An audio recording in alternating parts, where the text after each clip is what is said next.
9 अगस्त 2024 इस सुबह के तकरीबन 10 बजे का समय था। कोलकाता के RG Kar medical college hospital से एक फोन कॉल आया और फोन कॉल उठाने वाले व्यक्ति की आवाज में घबराहट साफ झलक रही थी। फोन के दूसरी तरफ से आवाज आई, क्या आप लेडी डॉक्टर के पिताजी बात कर रहे हैं? तब उन्होंने हाँ में जवाब दिया। इसके बाद सामने वाले की बात सुनकर उस पिता के पैरों तले से जमीन खिसक गई। उसने कहा, जितनी जल्दी हो सके आप अस्पताल पहुंचे, आपकी बेटी की तबीयत बहुत ज्यादा खराब है। पिता को इस खबर पर यकीन नहीं हुआ। उनकी बेटी जो एक समर्पित डॉक्टर थी, रात में बिल्कुल ठीक थी, अचानक से उसे ऐसा क्या हो गया? वह कुछ पूछ पाते इससे पहले ही फोन कट गया। पिता ने घबराहट में दोबारा फोन कॉल किया और लड़खड़ाती हुई आवाज में पूछा, मेरी बेटी को क्या हुआ है? उधर से जवाब मिला, साहब आपकी बेटी ने अपनी जीवन लीला समाप्त कर ली है। यह शब्द सुनते ही पिता की आंखों में आंसू उमड़ आए। उनकी बेटी जो हमेशा मुस्कुराती रहती थी, जिसने हर दिन न जाने कितने मरीजों को नया जीवन दिया, वह अब इस दुनिया में नहीं रही। बेटी की खबर सुनते ही मां भी फूट फूट कर रोने लगी। वो टूट चुके थे, लेकिन अब बिना देरी किए वो दोनों अस्पताल की ओर रवाना हुए। लेकिन उन्हें नहीं पता था कि जब तक वे अस्पताल पहुंचेंगे यह खबर पूरे शहर में आग की तरह फैल चुकी होगी। अस्पताल के बाहर भीड़ का जमावड़ा शुरू हो चुका था। हर कोई हैरान था, गुस्से में था कि ऐसा कैसे हो सकता है। वह कौन था जिसने इस निर्दोष डॉक्टर की जान ली? और सबसे बड़ी बात, आखिर क्यों? इस बीच न केवल डॉक्टर और नर्सें बल्कि आम जनता भी सड़कों पर उतर आई। हर किसी की एक ही मांग थी, सीबीआई जांच और जस्टिस। इस घटना ने इंसानियत को शर्मसार कर दिया था। जिसने भी इस खबर को सुना वो हक्का बक्का रह गया। लेकिन कहानी यहीं खत्म नहीं होती है, ये तो बस शुरुआत है। इस दर्दनाक घटना के पीछे छिपा सच क्या है? कौन है इस बर्बरता का जिम्मेदार और क्यों? इन सवालों के जवाब जानने के लिए हमें इस रहस्य की तह तक जाना होगा। आज की सच्ची घटना आरजी कार मेडिकल कॉलेज की है। एक ऐसी सच्ची घटना जिसने पूरे देश को हिलाकर रख दिया। ये कहानी कोलकाता की है, जहां एक बेहद मेधावी और समर्पित महिला डॉक्टर जो चेस्ट मेडिसिन विभाग की पोस्ट ग्रेजुएट छात्रा थी और अपने पेशेवर जीवन में नई ऊंचाइयों को छू रही थी। यह महिला डॉक्टर जिसने अपने जीवन के अंतिम क्षणों में अत्यधिक यातनाएं सही, एक साधारण परिवार से आई थी। बचपन से ही उसे शिक्षा का महत्व समझ में आ चुका था और उसने अपनी मेहनत और लगन से मेडिकल की पढ़ाई पूरी की। यह अपने माता पिता की उम्मीदों का केंद्र बिंदु बन चुकी थी और परिवार में पहली डॉक्टर बनने का गौरव हासिल कर रही थी। उसकी सफलता न केवल उसके परिवार के लिए गौरव की बात थी, बल्कि वह अपने समुदाय के लिए भी प्रेरणा बन चुकी थी। मेडिकल कॉलेज में उसने खुद को साबित करने के लिए कड़ी मेहनत की। उसे हमेशा से ही मरीजों की सेवा करने की प्रेरणा थी और उसने अपने परीक्षण के दौरान जूनियर और सीनियर्स के साथ मिलकर काम किया। वो हमेशा मुस्कुराते हुए मरीजों की देखभाल करती थी और अपने काम के प्रति समर्पित थी। लेकिन कोई नहीं जानता था कि एक दिन यही समर्पण उसे भयानक अंत की ओर ले जाएगा। 2024 8 अगस्त की रात को लगभग 11 बजे उसे उसकी मां का फोन कॉल आया। मां ने हर रोज की तरह अपनी बेटी की खैर खबर ली। डॉक्टर ने फिर मुस्कुराते हुए जवाब दिया, मां मैं ठीक हूं। उस समय वह मरीजों को देखने जा रही थी या उनका आखिरी संवाद था। मां को यह संतोष था कि उनकी बेटी अपने काम में व्यस्त है और सुरक्षित है, लेकिन नियति कुछ और ही खेल खेल रही थी।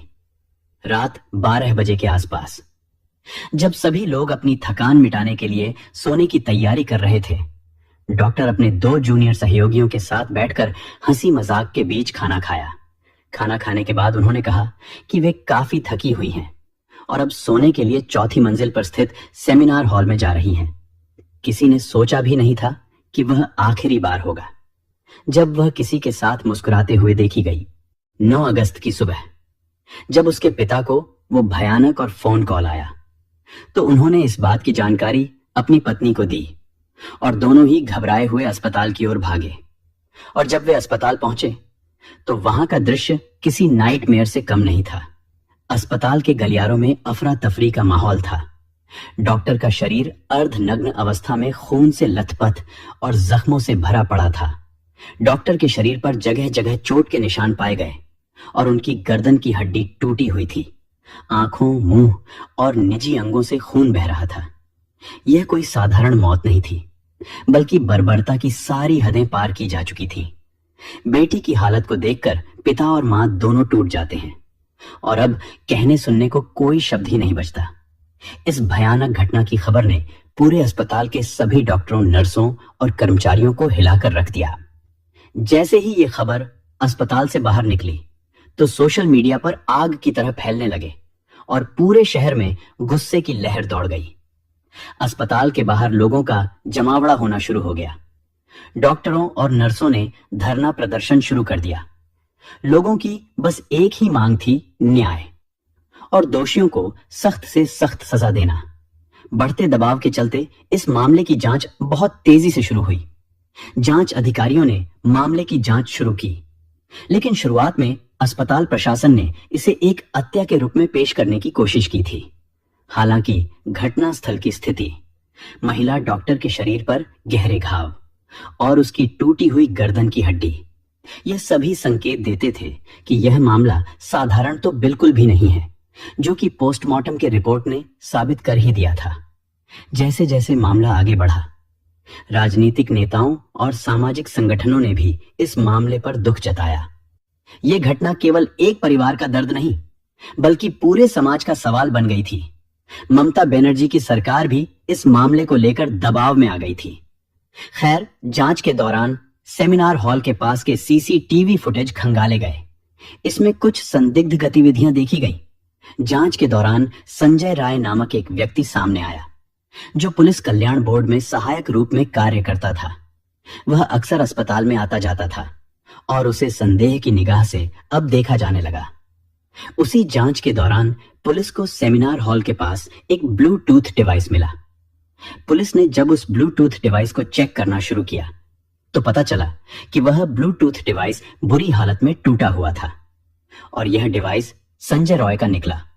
फिर उसे तुरंत हिरासत में लिया गया। अब संजय राय का इतिहास और उसकी गतिविधियों किसी से छिपी नहीं हुई थी। उसने कई शादियां की थी और हर बार जब उसका मन भर जाता था तो अपनी पत्नी को छोड़ देता था। यहां तक उसकी एक पत्नी की संदिग्ध परिस्थितियों में मौत भी हुई थी, लेकिन उस समय किसी ने इसकी शिकायत नहीं की थी और वो खुद को एक पुलिस वाला बताता था। जांच के दौरान पुलिस को कई चुनौतियों का सामना करना पड़ा। संजय राय की गिरफ्तारी के बाद उसने पहले तो किसी भी अपराध को स्वीकार नहीं किया, लेकिन बाद में जब उसे कड़ी पूछताछ का सामना करना पड़ा तो उसने अपने अपराधों को कबूल कर लिया। 8 अगस्त की रात संजय राय ने शराब के नशे में धुत होकर उस महिला डॉक्टर पर हमला किया। उसने पहले उसे बुरी तरीके से मारा, फिर उसके साथ दुष्कर्म किया और अंत में उसके जीवन लीला समाप्त कर दी। उसके शरीर पर जगह जगह गहरे घाव के निशान पाए गए, जो इस बात का सबूत थे कि उसने कितनी क्रूरता के साथ महिला डॉक्टर पर हमला किया था। पुलिस ने उसके मोबाइल को भी जब्त किया और उसमें कई आपत्तिजनक वीडियो भी पाए गए, जो उसके अपराधी होने के और भी पुख्ता सबूत थे। फिर पुलिस ने संजय रॉय के खिलाफ भारतीय न्याय संहिता की धारा 64 और धारा 103 के तहत मामला दर्ज किया और अदालत में उसे पेश किया, जहां पर उसे 23 अगस्त तक पुलिस रिमांड में रखे जाने की मंजूरी मिली। बाकी अभी ये मामला चल ही रहा है, तो हो सकता है कि उसमें अभी और भी नए खुलासे हो जाएं। इस घटना ने हमें यह सोचने पर मजबूर कर दिया है कि हमारा समाज किस दिशा में जा रहा है और समाज में महिलाओं की सुरक्षा के लिए केवल कानून ही नहीं, बल्कि समाज की सोच और जागरूकता भी महत्वपूर्ण है। हमें यह समझना होगा कि महिलाओं की सुरक्षा के लिए केवल एक कानूनी मुद्दा नहीं है, बल्कि एक सामाजिक मुद्दा भी है, जो हमें बचपन से ही छोटे बच्चों को सिखाना होगा कि नारी शक्ति ही जीवन है। तो दोस्तों, इस घटना को सुनाने का उद्देश्य किसी का दिल दुखाना नहीं है, किसी को परेशान करना नहीं, बल्कि आपको जागरूक करना और आपको सचेत करना है। तो इसी के साथ हम आपसे विदा लेते हैं।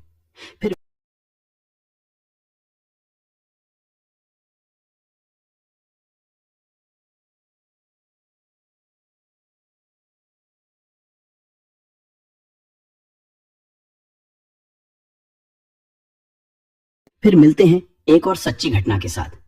तब तक के लिए सावधान रहें, सुरक्षित रहें।